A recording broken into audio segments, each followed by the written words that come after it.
Hey guys, back with another video. This video is about Kimberly Mills and Andre Walker.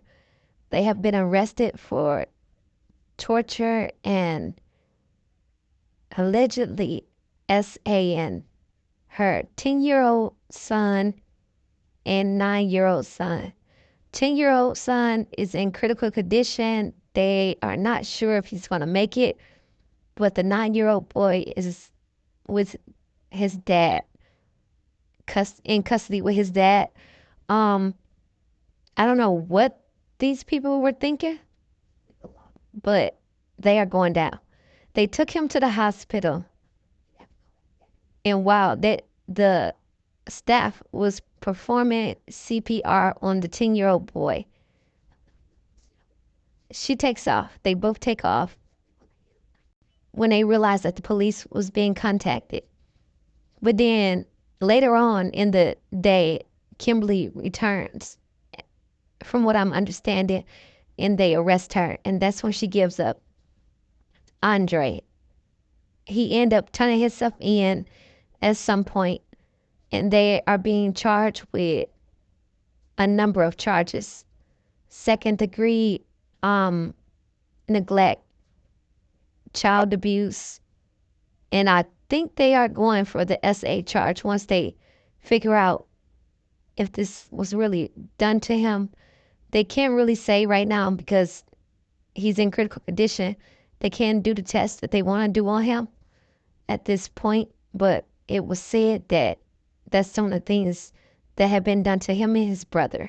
So let's get into this, guys.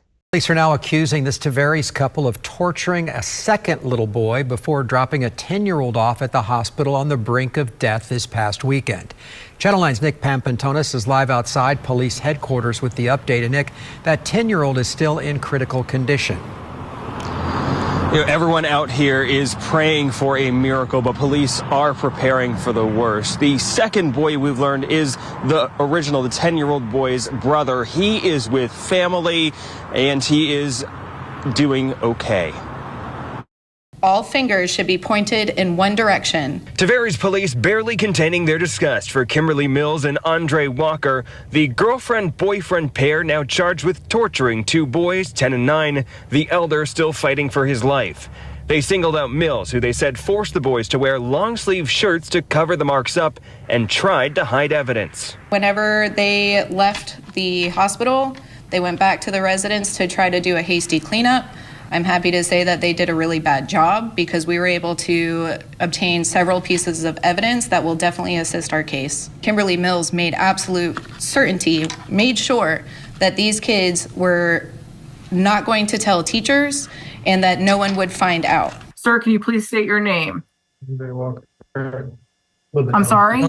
Andre Walker. Detectives say Walker entered Mills' life 2 months ago, and the torture began around that time. Police say they're now waiting to see if the 10-year-old recovers.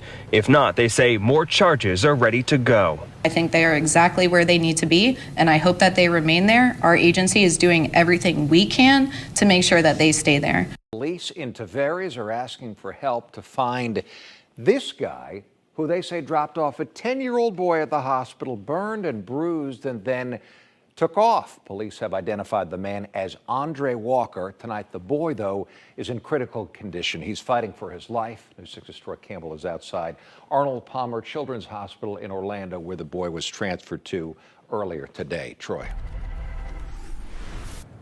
Investigators say the 10-year-old boy had to be airlifted here to the Arnold Palmer Hospital for Children and is currently fighting for his life. Tavares police say he's a victim of horrific abuse.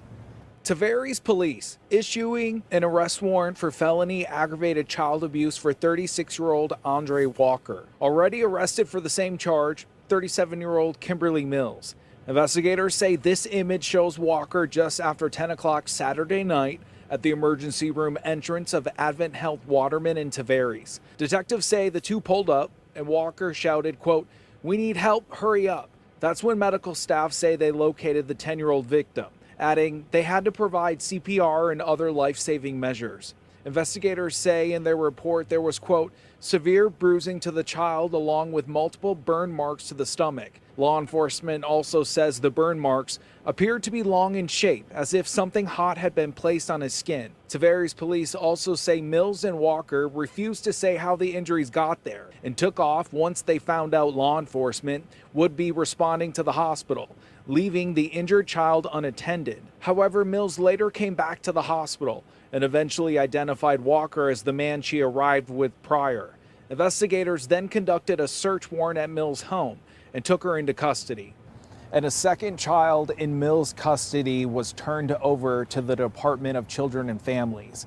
Investigators say they will provide an update on the boy's condition and their investigation on Monday afternoon. And again, anyone with information on Walker's whereabouts are urged to contact law enforcement. In Orange County, Troy Campbell, Getting Results, News 6. Short of torture is what police are calling a case where a 10-year-old boy's mother and another man dropped him off at the hospital. The mother, Kimberly Mills, was ultimately taken to jail. But this man here, this is Andre Walker. He just turned himself in today. West 2's Haley Grumblehome is live with why the charges they're facing could be upgraded. Haley. That's because tragically this little boy may not survive. The Tavares Police Department say he is fighting for his life after what happened to him. You can see his home behind me here still blocked off by a Tavares police cruiser and police tape. And based on the bruises on this little boy's body, police don't believe the abuse was a one-time thing. To put it plainly, this child was tortured. The Tavares Police Department says they got a call Saturday night from a hospital about Kimberly Mills and Andre Walker arriving with Mills' son, who she was performing CPR on. Per hospital staff, Andre left the hospital immediately. Once Kimberly learned that law enforcement was on the way, she immediately left the hospital, all while her 10-year-old son was receiving CPR. Mills returned sometime later. Her son ultimately had to be airlifted to a trauma center. The police department saying it is clear the boy was the victim of gruesome abuse. He is covered head to toe in various size bruises that are in various stages of healing. Additionally, he is covered in burn marks. This child underwent further abuse that I am unable to discuss at this time. Mills was arrested over the weekend on a charge of aggravated child abuse. Walker turned himself in at the Lake County Jail Monday, facing a charge of accessory after the fact aggravated child abuse. Both are being held on no bond. The Tavares Police Department says they don't believe the abuse of the boy was a one-time thing, but said there were no previous reports to the Department of Children and Families. And people who lived in their neighborhood told us they had no idea anything was going on. I thought everything was all right, but when I seen this, I was shocked. Not everyone in the neighborhood wanted to go on camera, but all seemed crushed a kid could be put through what this little boy was. The police department says the boy's father got here from out of state to be with him and his brother as soon as he could. I wouldn't know what to do if that was my kid. I couldn't handle it. Now, the police department says they were able to get some key evidence from inside this house that they think is going to be able to help them piece together what happened before this little boy was taken to the hospital. Now, we have been working to try and get more information about the two suspects here. We were able to confirm through a Florida Department of Health database that Mills does have an active license as a registered nurse. Covering Lake County Live in Tavares, Haley Crumblehome, West 2 News. And that breaking news, West 2 just got audio of a Waterman Hospital phone call to police in Tavares letting them know about a serious case of abuse. Yeah, police say the abuse happened at the hands of the boy's mother and another man. West 2's David Jones live at the home. And David, you've been going through the audio and it really paints a grim picture. Yeah, this audio is brief, but it certainly does create a very chilling picture in your mind of the serious nature of the type of abuse that this little boy endured inside of this home here on Dora Avenue in Tavares. Police calling that abuse torture. As of last check, he remains in Arnold Palmer Hospital, as police describe it, clinging to life. And they say they expect charges on the pair to be upgraded. It happened Saturday night. Kimberly Mills, the boy's mother, and Andre Walker both took the 10-year-old to the hospital. When they arrived, Mills, a nurse, was performing CPR. When staff took over, both Walker and Mills left. According to the call, Mills did not even provide a name to medical staff. She would later return with the boy's 12-year-old brother in tow, and Walker nowhere to be found. We're going to play you a snippet of that audio now after a staff member tells police a little boy had arrived in cardiac arrest with clear signs of abuse. I don't know if the child is going to survive or not, so. Do they know that you've contacted law enforcement? Not that I'm aware of. But I guess Dad was here and Dad left immediately. Important to note here, the call was based on initial information. The biological father of the two boys flew in to be with his sons. I spoke to him briefly on the phone earlier. He was understandably shaken up. The boy, meanwhile, does remain in critical condition. Police tell me that they've been conducting interviews, following up with different people, with the faculty and the parents at the boys' schools. They've also been working to try and see what kind of information they can gather from Walker. We've been staying on top of this investigation. We'll be sure to bring you the latest throughout the day. Covering Lake County, live in Tavares, David Jones, West 2 News. I'm Chief Sarah Corsi. Thank you all for being here this afternoon. This type of brutal crime shakes the community. The events that took place this past Saturday are deeply disturbing and heartbreaking. The pain and suffering an innocent child endured at the hands of those he trusted and loved the most. Before I turn the podium over to our PIO, Detective Sullivan, I would be remiss if I didn't ask the community to find it in their heart to keep this child, his family, in their thoughts and prayers. Please keep our officers, the hospital staff, and the state attorneys in your hearts also. They're working tirelessly to see that justice is brought to this young child. Detective Sullivan. Excuse me, that's the stool. Hello, my name's Detective Sullivan. Thank you guys for being here today.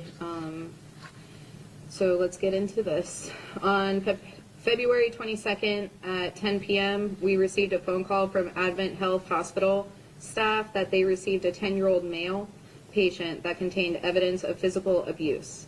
Additionally, they were performing active CPR on the child and administering life-saving measures. We learned that the child was brought in through the front door of the emergency department after arriving by vehicle with the child's mother, Kimberly Mills, and a male now identified as Andre Walker. Per hospital staff, Andre left the hospital immediately. Once Kimberly learned that law enforcement was on the way, she immediately left the hospital, all while her 10-year-old son was receiving CPR. And just so you guys are aware, this is Andre Walker, and this is Kimberly Mills. Shortly after our units arrived at the hospital, Kimberly Mills returned with her other child. Once we obtained Kimberly's information, we obtained her address, which is within our city limits. Detectives began working immediately on obtaining a search warrant for the house. Kimberly refused to cooperate with the law enforcement investigation. The 10-year-old child was eventually airlifted to a regional trauma center where hospital staff continued life-saving efforts. It is clear to our agency that this child underwent gruesome abuse. He is covered head to toe, He is covered head to toe in various size bruises that are in various stages of healing. Additionally, he is covered in burn marks. This child underwent further abuse that I am unable to discuss at this time. This 10-year-old little boy is fighting for his life. He is in critical condition, and we are unsure which direction his healing will go. There is a high possibility that these charges could be enhanced depending on his outcome. Upon serving the search warrant at the residence, detectives obtained several pieces of pertinent evidence. This evidence told a story of what this child went through, and we believe will help piece together what occurred prior to them arriving at the hospital. To put it plainly, this child was tortured. I'm happy to say that shortly before this press conference, we learned Andre Walker turned himself into the Lake County Jail. Detectives in the community still have questions And now that we know Andre Walker has turned himself in, detectives will be making contact with Andre Walker. We are hopeful that some of these questions will be answered. Detectives have put countless hours and continue to put all of their efforts towards this investigation. We want justice for this 10-year-old boy, and due to this being an open investigation, certain details cannot be released to or discussed to maintain integrity to this case. At this time, I'm willing to answer some questions. Apparently this does not seem to be a one-time thing. Based off of the bruises that we found in various stages of healing, no, we don't believe this is a one-time thing. It's hard to say, but that's something we hope to find answers to. Was the other boy, did he have any signs of abuse? That's something that hopefully today we'll have answers to that as well. Has Andre been cooperative? Have you guys had an opportunity to talk to him at all? Due to him just recently turning himself in, we're hoping that we can get some of those, any questions that we have for him, that he'll be willing to answer that. So hopefully by the end of today. If you could talk a little bit about anything you started speaking to, the how the boy who is being treated, how he's doing at this very moment. At this very moment, he remains to be in critical condition. It's hard to say what direction he's going to go. He's fighting for his life. Is the mother being Walker involved in the She did not wish to speak with us. Is there any history with this family? Do you guys have a call history at that home, or is there a DCF history with this family? So we checked with DCF. We did not see any recent or any contact with DCF reports or anything like that. We did do a call history at the residence. There was one recent call where mom called in with questions about the 10-year-old boy. You didn't respond out there, though? No, it was a call that could be handled over the phone. Is there any signs is there any signs of sexual abuse with this 10-year-old boy? Some details of the investigation I can't say, but I will have you read in between the lines. The relationship between the Mills, Kimberly and Andre, are they a couple? Are they related? What's their relationship? Sure. So because she wasn't very forthcoming with her relationship with him or him at all, we're still trying to piece together his relationship to her. Has there been any outside contact with other family in regards to the little boy being treated and getting relatives? So biological dad, he lives out of state. He was immediately notified and was immediately able to come down to be with his two sons. Or can you speak at all to what you may have seen inside the house upon search warrant? Enough that we are able to paint a certain picture that leads us to believe this little boy was tortured. Was the boy in school outside the home? Yes. He was home? He attended school, yes. This may be kind of a piggyback, and you might not be able to answer it, but talking about what you were able to take from the home is, and what has helped you piece together this investigation. I know we talked about burns. Is there anything that you can give us to give an indication of how he might have been burned? Not without losing the integrity of the case. If you could speak to the emotions, because I know I spoke to a neighbor, obviously very shocked. Us seeing the details, very shocking, and I see raw emotions during the press conference. Ask your question one more time. Your emotions. My emotions. So, excuse me, I'm a mother. A lot of us are parents at this agency. So to hear and, based off of what we've seen, obviously this is heartbreaking. As parents, we protect our children. We'll protect anyone's child. So to learn that this child was supposed to be protected and wasn't, obviously is devastating and gut-wrenching. So personally, it's difficult, as you saw. I tried to keep my cool, I'm sorry. So. For the biological father, what was kind of his reaction? You said he was able to immediately come. What was his reaction, if you can speak to it at all? If you were to imagine your child undergoing something like this and what your reaction would be, was his reaction. And a very reasonable reaction from a parent that loved their child. Is he the father of the other child? Yes, yes. Was he married to Kimberly? I don't know. Anyone else? Okay, thank you guys. He's still in critical condition in the hospital tonight. Has pleaded not guilty to child abuse charges. Kimberly Mills ended the not guilty plea last night, entered that not guilty plea. She and Andre Walker brought that child to Advent Health Waterman over the weekend. Police say doctors noticed severe bruising and burn marks across that boy's body. Mills is accused of child abuse. Walker already pled not guilty to being an accessory after the fact for aggravated child abuse. Okay. All right, so thank you everyone for coming. My name's Detective Courtney Sullivan. I'm a detective here with Tavares Police Department. I'm joined here with our lieutenant over the Criminal Investigations Division. We as a group have been working diligently in this case. Here at our department, we wanted to provide the community with an update on our child abuse investigation that began February 22nd, 2025. Detectives have conducted numerous interviews and collected several pieces of evidence, and through this process, it has been revealed that there is more than one victim in this case. The younger brother in this case was also a victim of aggravated child abuse and child neglect. We will not go into details on what took place in the residence due to maintaining the integrity of the case. Kimberly Mills was methodical in what her children wore and what they said to others to ensure that absolutely no one would learn of what she was doing to her children behind closed doors. That being said, all fingers should be pointed in one direction at Kimberly Mills and Andre Walker, who participated together in hurting these children. Earlier this morning, we added additional charges on both Kimberly Mills and Andre Walker. For Kimberly Mills, she has been charged in total with the following: 2 counts of aggravated child abuse, 2 counts of child neglect, 2 counts of accessory to aggravated child abuse, 1 count of tampering with evidence. For Andre Walker, he has been charged in total with the following: 2 counts of aggravated child abuse, 2 counts of accessory to aggravated child abuse, 1 count of tampering with evidence.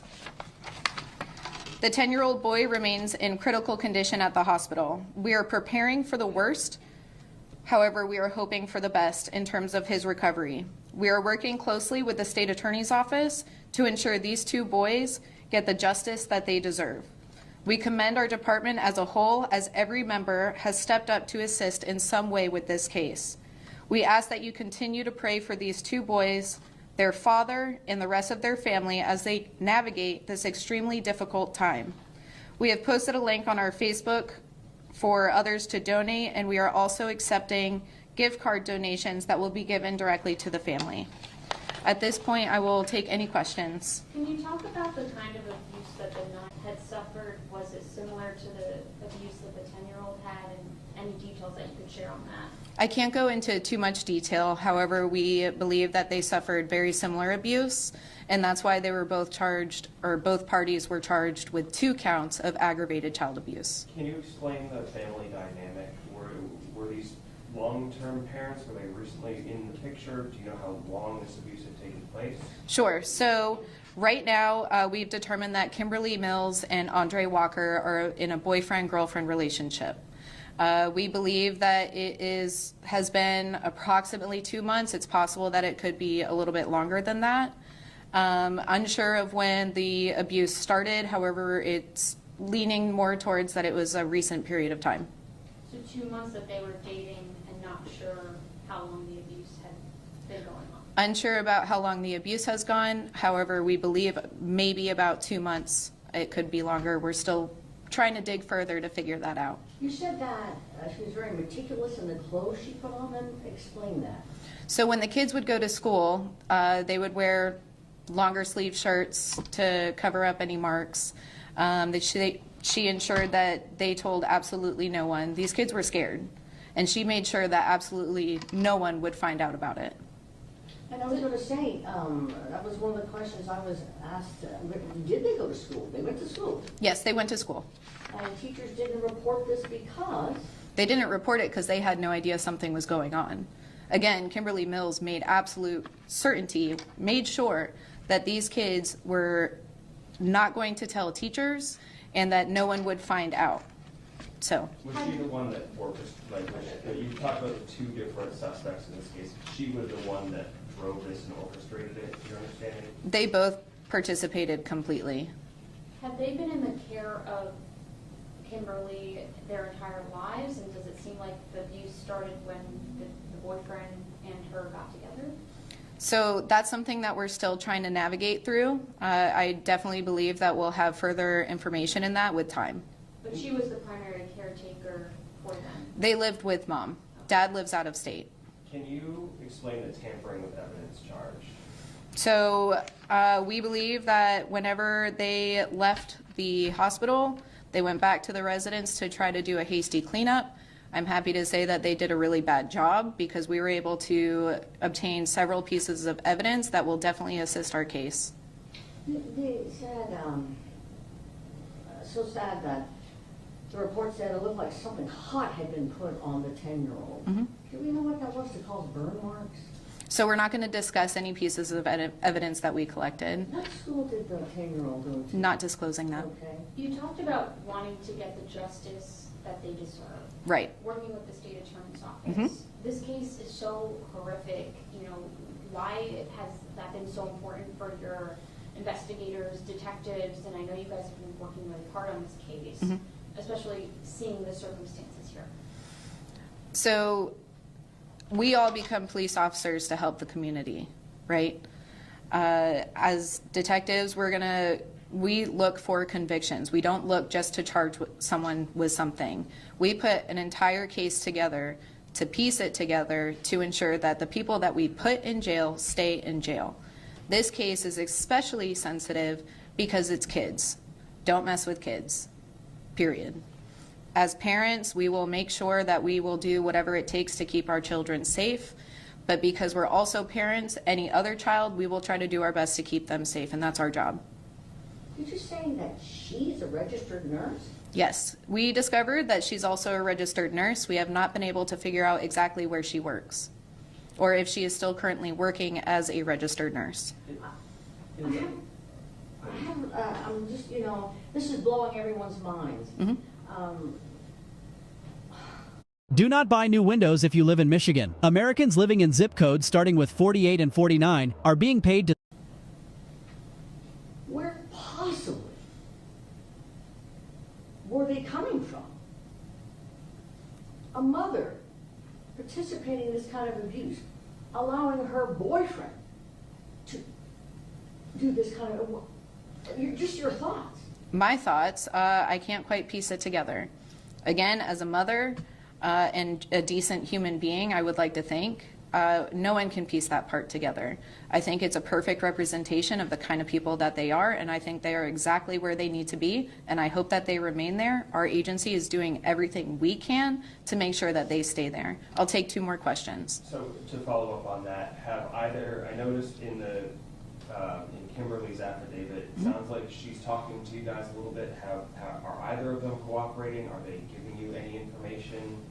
Neither of them are cooperating. They both opted to not speak with us. Do you find it unusual for, these kids are 9 and 10, she's only been with this guy for 2 months. That's pretty severe treatment over those 2 months. For her to, if that's only started in the last 2 months, doesn't it seem that she would have some sort of reaction or want to help in the case if that's not her normal type of activity? Does that tell you something about maybe what You would think that any mother would not allow that kind of activity. So who knows, maybe this occurred before he was in the picture. That's something that we're going to discover, I think, throughout our investigation. But I think it also clears a really perfect picture of the kind of person that she is. No mother would allow this to happen. May I ask a question of both of you? I saw in an early interview that this case brought some of you folks to tears. I mean, yeah, that is difficult. I mean, our detective division is small. We have 3 detectives and our lieutenant, so we work closely with one another. We're human. And unfortunately, I had a moment, and it happened to be in front of all the cameras. Not my shining moment, but I mean, I think it's a perfect representation for absolutely everyone to see that us police officers are human. we're parents, we're human, and we just do what we can. So no apologies necessary. Thank you. Could you answer that question? No. Sorry, just one more thing. I know the real dad is here now. Right. Do you know how they're doing? I know obviously the 10-year-old's in critical condition, but father and the 9-year-old? I can't imagine what dad is going through to have just learned that this was going on and now his son is in critical condition.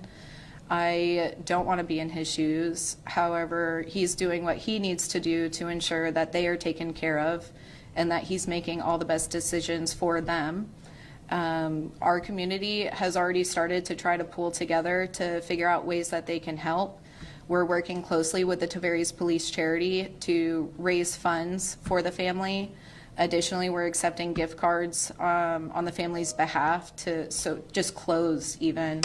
The little boy doesn't have any clothes right now. We recently were able to get out and get them some clothing. Dad flew down here in a rush, didn't pack a bag, so we also were having to get him some clothing.